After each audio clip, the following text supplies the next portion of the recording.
o grande convite. O maior de todos os convites. Você nunca recebeu e você nunca vai receber convite melhor do que este. Você nunca recebeu e você nunca receberá convite maior do que este. Não despreze esse convite. Do recebimento desse convite, do sim a esse convite, depende toda a sua vida. Dependerá toda a sua eternidade. Dependendo do sim ou não a esse convite. O sim a esse convite é vida. O não a esse convite é morte. O sim a esse convite é bênção. O não a esse convite é maldição. O sim a esse convite é cura divina. O não a esse convite é doença diabólica. O sim a esse convite é luz para a sua vida. O não a esse convite é trevas para a sua vida. O sim a esse convite é alegria para o seu viver. O não a esse convite é tristeza para a tua vida. O sim a esse convite depende da sua felicidade na terra e eterna. O não para esse convite vai trazer infelicidade para a tua vida na terra e eternamente. Primeira coisa que nós vemos aqui é o grande convite.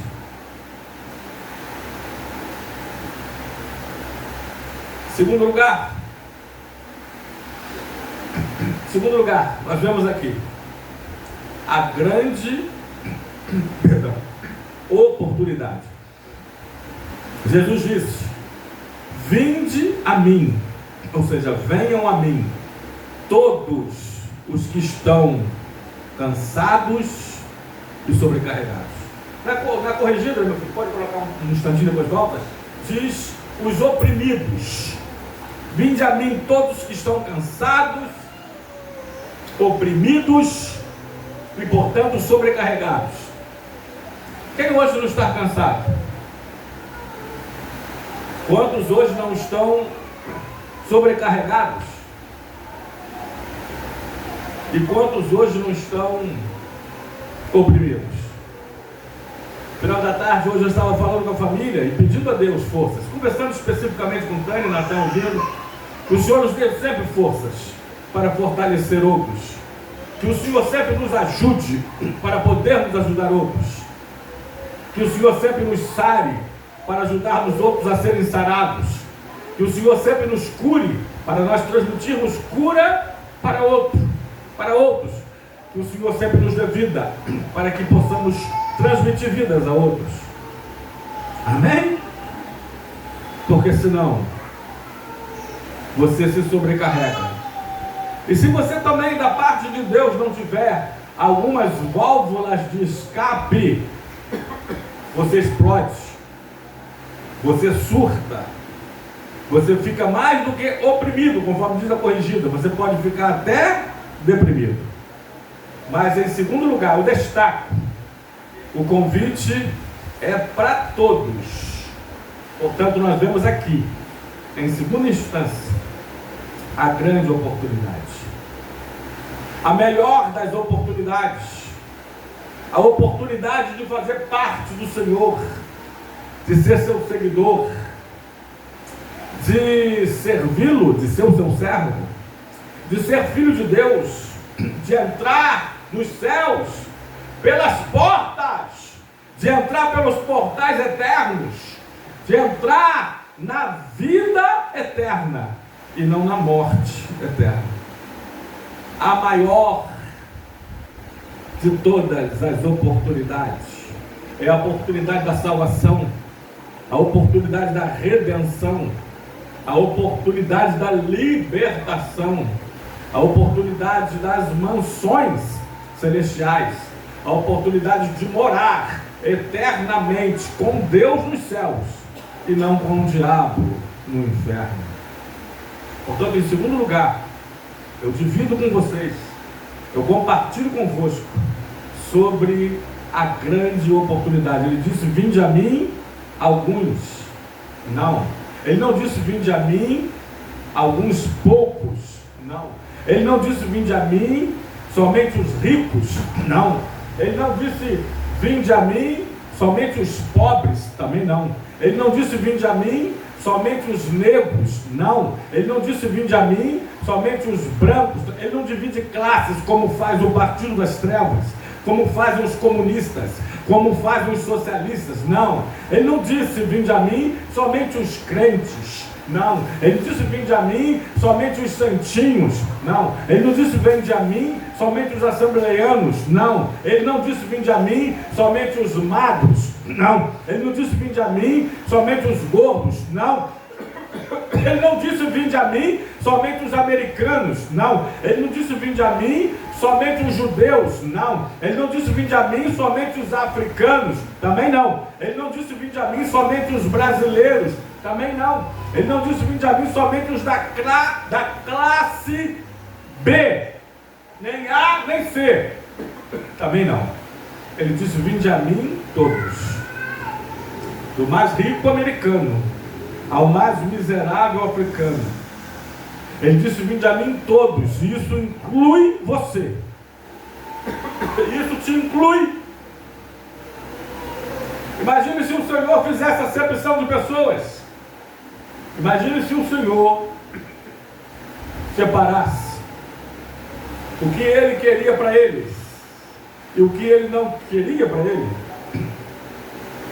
Quem faz essa separação são os calvinistas, os da predestinação fatalista, os da predestinação finalistas, os da predestinação incondicional.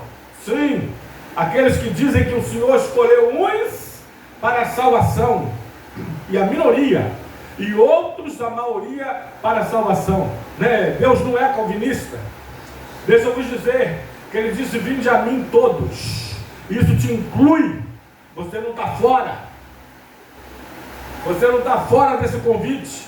Senhor, pastor, eu não mereço esse convite para a grande festa no céu, para as bodas do Cordeiro. Eu também não. Se você não merece, eu muito menos. Mas Deus é democrático. Mas Deus é amor. João 3,16 diz: porque Deus amou ao mundo, a todo mundo, ao mundo todo, de tal maneira que deu seu Filho unigênito, para que todo aquele, isso te inclui, todo aquele que nele crê, não pereça, não morra, mas tenha a vida eterna. Ele veio para todos, Ele morreu por todos, e Ele chama e Ele convida a todos: vinde a mim todos. Todos. Eita! Deus não predestinou incondicionalmente alguns para os céus, a sua elite, a sua diretoria, os seus, como dizia, né? A sua patotinha, e outros Ele separou para o inferno. Independente de qualquer coisa, jamais. Ele abre a porta dos céus para todos. Ele convida para a festa celestial a todos. Ele diz: vinde a mim todos. Imagina, eu fico imaginando, se Deus fosse fazer separação para quem Ele convidaria, eu estaria fora, porque eu não era flor que se cheirasse. Não tem aquele ditado? Fulano não é a flor que se cheira. Já falaram isso para mim. Não tem aquela frase, aquela maldição: esse jovem não vai dar para nada. Já falaram isso para mim. Aliás, já falaram algumas coisas para que esse jovem vai dar para bandido, esse jovem vai dar para um revoltado, né? Se Deus fosse fazer separação, fosse escolher, eu estaria fora dessa escolha. Se fosse Deus convidar somente alguns, eu estava fora desse convite. Pode ter certeza disso. Eu também creio que alguns aqui de vocês, quem sabe todos, quiçá todos nós, fora estaríamos. Eu lembro de uma pessoa da família que ia fazer uma festa de 15 anos para a filha. Os preparativos, antigamente o bolo da festa era desse tamanho, você lembra, irmãos? O bolo da festa, você tinha comida na festa. Você saía da festa, ia para casa de noite, você ficava um dia inteiro seguinte sem comer nada. Você fazia um jejum obrigatório, você não conseguia comer. Salgadinhos. Tinha aqueles canapés que se fala, nunca mais vi. Era um palitinho de dente. Aí tinha uma azeitona sem caroço, tinha um pedacinho de queijo, tinha um pedacinho de presunto, às vezes era presuntado, mas tinha mais algumas coisinhas. Aí aquilo era distribuído a avanço. Eu lembro dos preparativos da festa, o local. Não tinha garçom. Garçom era gente mesmo da família que servia, né? Era aniversário de 15 anos de uma menina. É sagrado, não é? Aniversário de 15 anos de uma menina é tradição, é tradicionalismo, né? E aí a filha perguntou assim: mãe, vamos fazer a lista de convidados? Vamos fazer a lista de quem nós vamos convidar? A mãe falou assim: não, minha filha, senta aí. Primeiro nós vamos fazer a lista de quem nós não vamos convidar. E depois, do que sobrar, a gente pode convidar geral. A gente pode convidar todo mundo. Mas vamos fazer a lista, primeiro, de quem a gente não vai convidar. Aí ela começou: nós não vamos convidar fulano, por causa disso, assim, assim. Nós não vamos convidar fulana, beltrana, por causa disso e daquilo. Nós não vamos convidar cicrana, a vizinha de trás, da frente, do lado, porque ela é assim, ela é assada, ela é cozida, ela é frita. Aí vou fazendo a lista de quem não iam convidar. Imagine se Deus do céu chamasse seu Filho Jesus Cristo, o Espírito Santo, quem sabe os anjos, os arcanjos, os querubins, os serafins, e dissesse assim: vamos fazer uma lista de quem nós vamos convidar para as nossas festas no céu, para as bodas do Cordeiro, para a maior festa do universo. Vamos convidar? Aí um deles falasse assim: quem sabe Jesus, pai, vamos fazer diferente. Primeiro vamos fazer a lista de quem nós não vamos convidar. Eu estava fora. E eu acho que você também. Você também não era essa coisinha toda, não. Você não era também essa santinha toda, não. Que existe 3 pessoas em nós. A pessoa que dizem que nós somos, a pessoa que nós dizemos que nós somos, que nós falamos que somos, mas a terceira pessoa é a pessoa que nós realmente somos. Existem 3 pessoas em você. A pessoa que dizem que você é, e geralmente, que sabe, a maioria das pessoas não dizem muito bem de você, não, né? Perdão, pessoas gostam de falar mal. Parece que está na natureza humana. Desde Adão, que culpa Deus, foi a mulher que tu me deste. Então a primeira pessoa que é em você é a pessoa que dizem que você é. E tem gente que diz que você não é a flor que se cheira. Tem gente que diz que você não vale a comida que come. Tem gente que te pinta muito mal na foto, na filmagem, no desenho. Verdade ou mentira? E só procura os seus defeitos para destacar o pior de vocês, talvez para elas se sobressaírem. Mas a segunda pessoa que é em você é a pessoa que você diz que você é. Aí geralmente você é um santo para você. Geralmente você é uma santa da pau oca para você. Geralmente você é o herói em todas as suas histórias. Você no máximo pode ser vítima, você nunca é o vilão. Você nunca é a vilã. Você sempre é um mocinho nas suas histórias. Você sempre é a mocinha. Você sempre é o certo. Você já viu algum acidente de carro? O motorista fala assim: eu errei. Eu que provoquei esse acidente, né? Uma grande briga, um grande vexame, manchou a história do futebol brasileiro. A briga do final do Campeonato Mineiro, Atlético Mineiro e Cruzeiro, né? A briga começou com quem? Foi por causa de quem? Não é por ninguém. Pedem até desculpa aos torcedores, mas foi a emoção, foi o calor do momento. Ninguém tem culpa, irmãos. Quando tem são os outros, nunca é a gente. Nas nossas histórias, nós nos pintamos muito bem na foto. a gente sai muito bem no quadro e a gente fica lindo. Para os outros, a gente é muito feio. Para a gente é lindo demais. Mas existem 3 pessoas em você. A pessoa que dizem que você é, a pessoa que você diz que você é, mas uma verdadeira pessoa, que é a pessoa que você de fato, de verdade é. E que Deus, mais do que ninguém, mais do que você, sabe que você é, mas que você também, no fundo, se fizer uma boa autoanálise, se fizer uma profunda retrospectiva, se fizer uma boa introspectiva, se fizer um bom balanço, se rever de fato os seus conceitos, você sabe que você não é tão ruim como dizem e nem tão bom como você fala. Ou seja, você é super mais ou menos. Eita! Se eu fosse Deus, não me convidaria para essa grande festa no céu. Mas ainda bem que eu não sou. E Ele me convidou com todos os meus erros, com todos os meus vícios, com toda a cachaça, com toda a maconha, com toda a cocaína, com toda a heroína, com todo o pipo, com toda a madrugada, com toda a pornografia, com toda a prostituição, com todas as farras, com todas as noitadas. Eu era senhor da madrugada. A madrugada geralmente, salvo raríssima exceção, só se vê o resto da sociedade, o lixo da sociedade. Eu era.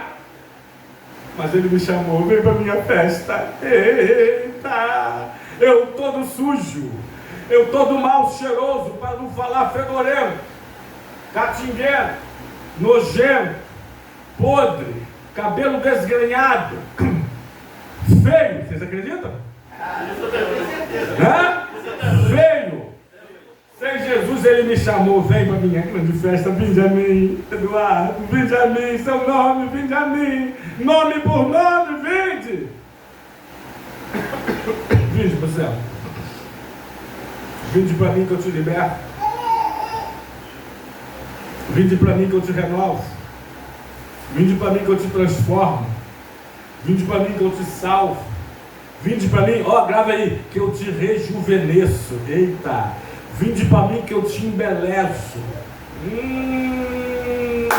Vinde para mim que eu te resolvo. Vinde para mim que eu resolvo. Vinde a mim que eu te curo. Vinde a mim que eu te saro. Vinde a mim que eu te batizo com o Espírito Santo. Vinde a mim que eu te encho do meu Espírito. Vinde a mim que eu te faço um obreiro da minha obra. Vinde a mim que eu te faço um ministro da minha casa. Vinde a mim que eu te faço um adorador, uma adoradora. Vinde a mim que eu te faço um mestre, uma professora. Vinde a mim que eu te faço um evangelista, uma missionária. Vinde a mim que eu te faço uma dona de casa.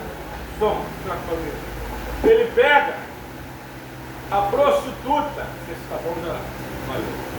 O problema vai ser resolvido. Já compramos, acho que é a melhor ou as melhores pilhas do mercado. Vinde a mim que eu faço de uma prostituta uma fiel esposa e dona de casa. Vinde a mim que eu faço de um bandido um trabalhador honesto, um cidadão de bem. Vinde a mim que eu faço de um mulherengo, de um ébrio, de um noitíavo, de um cachaceiro, quanto mais, de um alcoólatra, quanto mais. Eu faço dele um homem, eu faço dele um marido, eu faço dele um pai.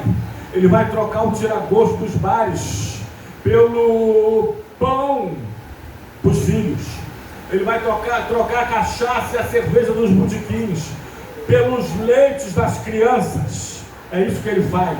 Mas ele diz: vinde a mim. Ele fez comigo, ele fez com você, e ele quer fazer com aqueles que ainda não vieram até ele. Eita!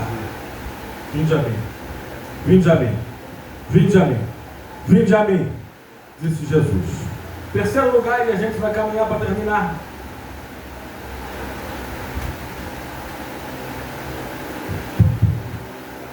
Som.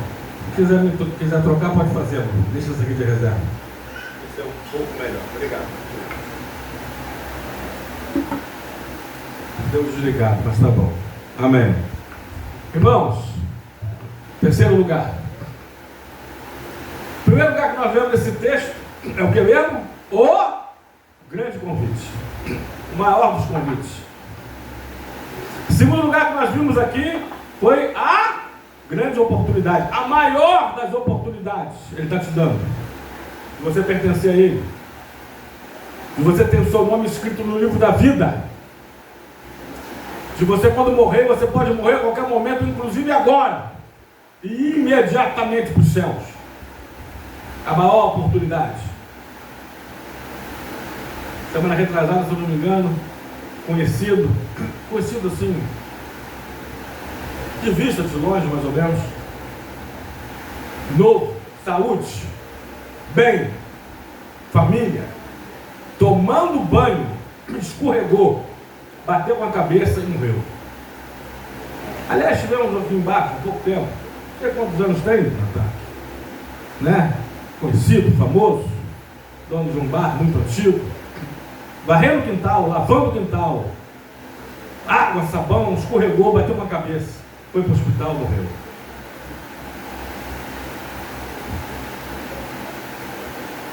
Todo mundo tenta se preparar para a vida, entre aspas também, mas praticamente ninguém se prepara para a morte.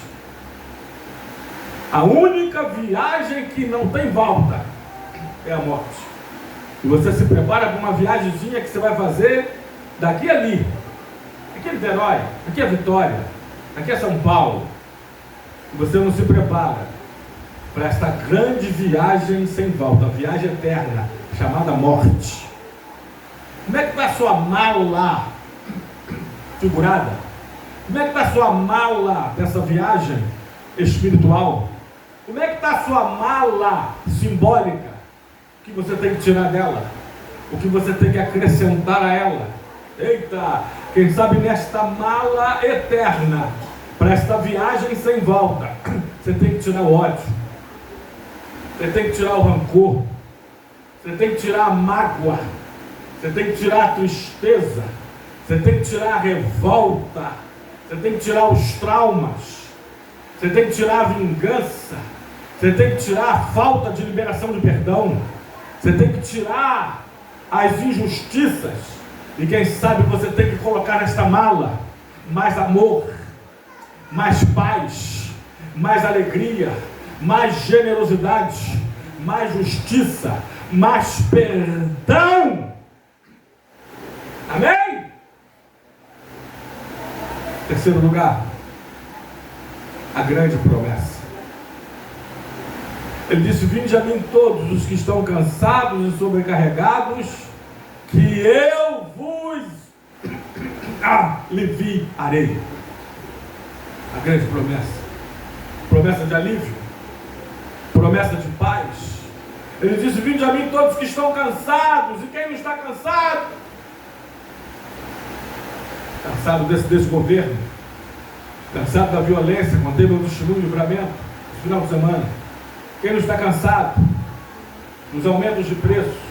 Quem não está cansado do trânsito, dos engarrafamentos? Quem não está cansado dos maus olhares, das caras feias, dos bicudos, dos broncos, das broncas? Quem não está cansado do salário? Quem não está cansado das dívidas, das contas, dos boletos, contas altas? Quem não está cansado? Quem não está cansado da vida? Ele disse: vinde a mim, todos os que estão cansados e sobrecarregados. E ele fala a grande promessa, em terceiro lugar, que eu vos aliviarei. Ele promete alívio, que ninguém nunca prometeu. Não pode, porque não tem para te dar. Ele te promete paz. Traz, Natan. Hoje falamos poucos versículos, né?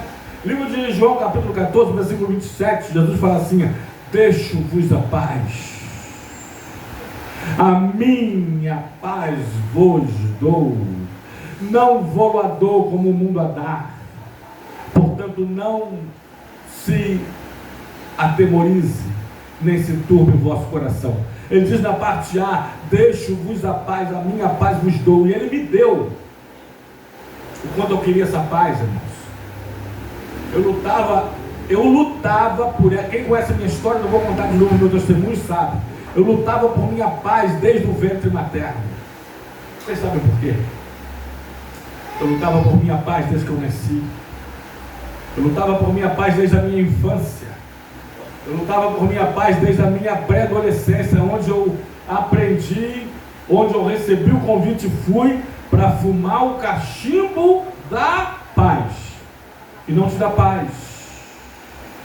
Te abaixa a pressão. Te deixa zen. Te deixa sonolento. Te deixa com fome. Mas não te dá paz verdadeira, apesar de ter o apelido, o nome de cachimbo da paz. Só encontrei paz quando eu aceitei esse convite de Jesus, quando eu me entreguei a Ele, quando eu fui a Ele, quando eu o aceitei. Eu encontrei verdadeira paz, porque eu encontrei e fui encontrado pelo príncipe da paz. Natan, livro de Isaías, capítulo 6, versículo 9, acho que é 6, 9, né? Então é 9, 6, eu troquei, porque um menino nos nasceu, um filho se nos deu, e o governo está sobre os seus ombros, e o seu nome será maravilhoso conselheiro, Deus forte, Pai da eternidade, o que mais? Príncipe da paz. Só quando eu encontrei o príncipe da paz é que eu encontrei paz. Eu só encontrei paz quando eu encontrei o príncipe da paz. Louvado e glorificado seja o nome do Senhor e Salvador Jesus Cristo. Natan, Filipenses capítulo 4. Bota o 6, mas eu vou destacar o 7, que fala sobre a paz, que diz assim: não andeis ansiosos de coisa alguma.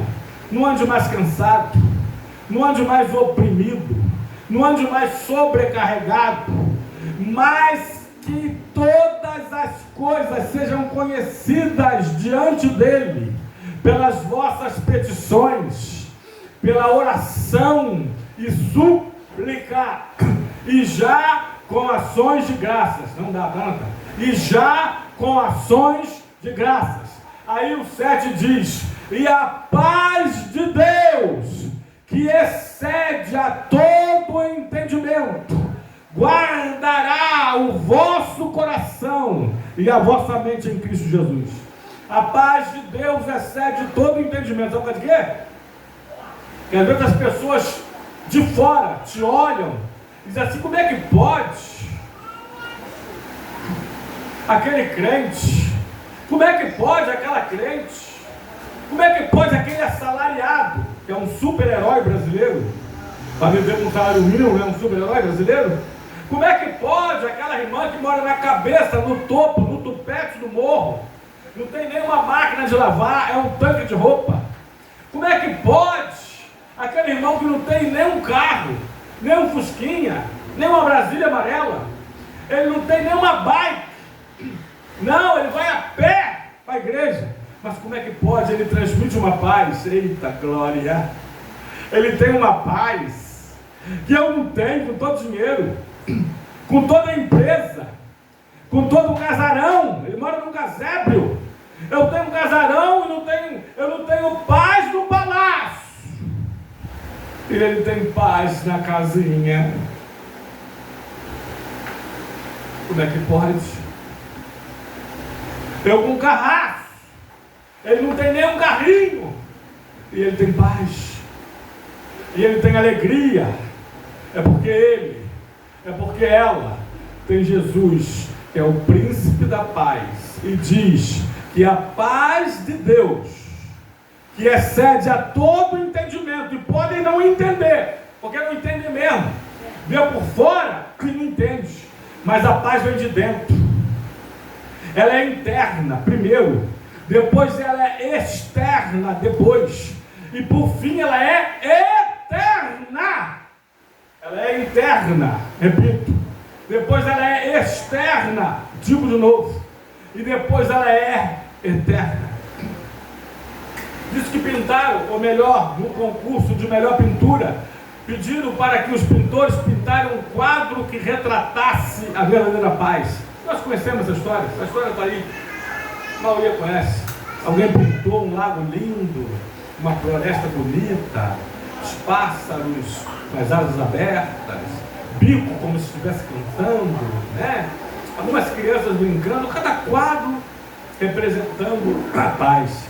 Um pintor pintou, e pintou uma tempestade, ventos muito fortes, chuva muito grossa, e num penhasco, um ninho, e uma águia, mãe, cuidando, protegendo das suas águiazinhas filhotes.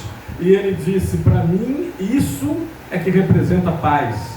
Paz em meio à turbulência, paz em meio às adversidades, paz em meio às lutas. Isto é paz. A paz para o mundo que Jesus falou na parte B, no versículo 27 do capítulo 14 do livro de João, é a ausência de guerras. A paz para o mundo é apenas a ausência de lutas. A paz para o mundo é apenas isso, mas para nós não. Eu tinha um professor, eu tinha 15, 16 anos de idade, na escola dominical. Ele falou que a vida do crente, a paz do crente, é parecida com o mar. O mar, muitas das vezes, na sua superfície, há marolas. Às vezes, há ondas pequenas, ondas médias, ondas grandes, às vezes, até tempestades, quiçá, até maremotos. Mas lá na superfície do mar, lá em cima, mas lá embaixo, mas lá no fundo do mar, há serenidade. Os peixinhos nadam tranquilamente para lá e para cá. Poucos peixes pulam em meio às ondas, raríssimos. Talvez um seja tainha, o outro robalo, porque a maioria está lá no fundo, na serenidade. E até esses, quando a onda aumenta, quando a tempestade aumenta, eles vão lá para o fundo, onde há serenidade. Assim é a vida do crente, muitas das vezes. Às vezes lá em cima, às vezes lá fora. Eita! Às vezes há lutas no emprego, às vezes há lutas no trabalho, às vezes há lutas com o filho. A doença de um é doença da família. Um filho viciado é problema para toda a casa. Às vezes lá fora, o salário que não bate, que não paga todas as contas, que vira para o mês que vem. Às vezes, tantas lutas, tantas provas, tantas adversidades, mas é lá fora, que é lá dentro, que aqui dentro há uma paz que Jesus me deu e que ninguém pode tirar lá. Ele fez uma grande promessa. Ele fez a grande promessa: vinde a mim todos que estão cansados e sobrecarregados, que eu vos aliviarei. E deixa eu dizer que ele promete que ele cumpre. Ele é poderoso para cumprir. Lucas 1,37. Ele é poderoso para cumprir todas as suas promessas. Tudo que ele te prometeu no seu tempo já cumpriu, e no seu tempo vai se cumprir. Porque para Deus não haverá impossíveis em todas as suas promessas. Eu só acredito em promessas de Deus. Vou fazer 58 anos. Como vocês sabem, nem parece, né? 31 anos de pastor. Quase uma década de psicanalista. 41 anos de crente. Vou fazer 42 agora, dia 11 de novembro de 2026. Eu não estou acreditando mais em promessas de homens. Pode ser meninos, meninas, jovens, adultos, idosos. Antigamente a gente só não acreditava em promessas de político, né? Agora eu já não estou acreditando em promessas de qualquer um. Mas eu acredito em um. Eu acredito que Deus é poderoso bastante, só Ele, para cumprir todas as suas promessas, porque Ele não é homem para que minta, nem Filho do homem para que se arrependa. Porque prometendo ele cumprirá. Falando isso ele fará. Termino com uma história, tem 5 minutos. E termino com um candidato, político, que promete até o que não pode cumprir. Aliás, já foi provado numa pesquisa que tem políticos que eles não cumprem, não é nem porque eles não querem cumprir, não, porque eles não podem, porque eles prometem coisas que eles não podem cumprir. Tipo, candidato a vereador promete coisas que só o prefeito pode fazer. Prefeitos prometem coisas, vocês estão entendendo? Fizeram essa pesquisa. Prefeitos prometem coisas que só o governador pode fazer. Deputado estadual promete coisas que só o deputado federal pode fazer. Tem deputados federais, candidatos que prometem coisas que só senador pode fazer. E tem senadores que prometem coisas que só o cargo do presidente ou o presidente da república pode fazer. Aí um candidato a prefeito de uma cidade pequena, rural, no interior do Brasil, que não tinha nada praticamente, cidade. Não tinha asfalto, não tinha pavimentação, não tinha água, não tinha nada. Ele era numa pracinha da cidade, né? E subiu num palanque, fizeram uma festa, chamaram um grupo de pagode, né? Showmício. É isso que se chama, que é, né? Aí ele começou a falar. No gogó, tá, irmão? Todo mundo em silêncio, no gogó, não tinha nada, não tinha luz, né? Aí ele começou a prometer: se vocês votarem em mim, eu vou trazer luz para essa cidade. Não tinha luz, mas é lampião, todo mundo dormia cedo. Vou trazer das cidades vizinhas mais próximas, vou instalar postes, rede elétrica, vocês vão ter luz em casa. Dona de casa vai acender o interruptor, vai acender sua luz, vamos poder ter geladeira, enfim. Começou a prometer. Prometo que vou trazer saúde para essa cidade. Se vocês votarem em mim, eu vou fazer aqui um postinho, vou começar com um posto de saúde. Um postinho. Quem sabe depois uma clínica e quiçá futuramente um hospital. E quem passava mal tinha que ser socorrido para cidades vizinhas. Senão morria naquela cidade rural. Ele começou, eu prometo, que eu vou fazer aqui também escola, escola municipal, né, candidato ao prefeito, ao município, porque não tinha escola, não tinha que estudar, escolas mais próximas, de cidades do lado, vizinhas ou circunvizinhas. Prometo que vou trazer educação. É todo mundo empolgado, me ouvindo. Aí por fim ele falou assim: eu prometo que eu vou trazer também água. Não tinha água, irmão. Quem tinha água era água de poço. Raríssimos tinham um poço artesiano, manualmente, puxando água, ou de balde, um poço normal, né? Ou ia para longe buscar água, em carroças, em cavalos. Eu prometo que eu vou trazer água para essa cidade. Aí um curioso levantou e falou assim: candidato a prefeito, como você vai trazer água para cá? Aqui não temos rios, lagos, não tem rio perto para... Ele falou assim: eu prometo, se vocês me elegerem, se vocês votarem em mim, eu vou fazer um rio aqui no meio dessa cidade aqui, eu vou fazer um rio. Se empolgou, né? É isso, promessas humanas. Mas eu conheço um, e você também, que nunca falhou em suas promessas. Tem promessa dele na minha vida que ainda vai se cumprir, porque eu sei que o tempo dele não é o meu, e o tempo dele é melhor do que o meu. Amém? Mas tudo que tinha o seu tempo de cumprir, ele já prometeu e cumpriu, porque ele é fiel para cumprir as suas promessas. 3 grandes coisas em Mateus 11, 28. O grande convite: vinde a mim, disse Jesus. A grande oportunidade: vinde a mim todos, isso inclui você. Em terceiro lugar, a grande promessa: e eu vos aliviarei, eu vos darei paz, em nome de Jesus. Você pode aplaudir o Senhor por essa palavra na sua vida?